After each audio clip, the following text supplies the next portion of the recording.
திருவனந்தபுரம் ஸ்ரீ பத்மநாப சுவாமி கோவிலில் உள்ள அதிசய கடிகாரம் 1892ஆம் ஆண்டில் திருவாங்கூர் சமஸ்தானத்தில் கட்டப்பட்டது. இது நாளிகை சூத்திர சுவடி என்றும் அழைக்கப்படுகிறது. இந்த கடிகாரம் ஒரு புதுமையான வடிவமைப்பைக் கொண்டுள்ளது.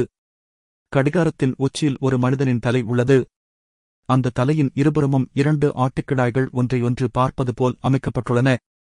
கடிகாரத்தின் முட்கள் ஒரு மணியைக் காட்டும்போது மனிதனின் வாய் திறக்கத் தொடங்கும். 2 ஆட்டுக்கிடாய்களும் தலையில் வந்து மோதும். ஒரு மணி ஒலிக்கும். பின்னர் மனிதனின் வாய் மூடிக்கொள்ளும்.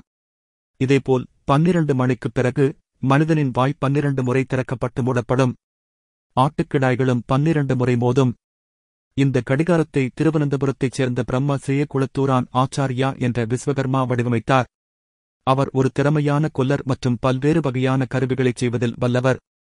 திருவனந்தபுரம் மகாராஜாவும் ஆலப்புழையில் இருந்த ஜான்கால்டிகேட் என்ற வெள்ளையரும் இணைந்து குளத்தூரான் ஆச்சாரியிடம் இந்த கடிகாரத்தைச் செய்யச் சொன்னார்கள். இந்த கடிகாரம் பல ஆண்டுகளாக துல்லியமாக இயங்கி வருகிறது என்பது குறிப்பிடத்தக்கது.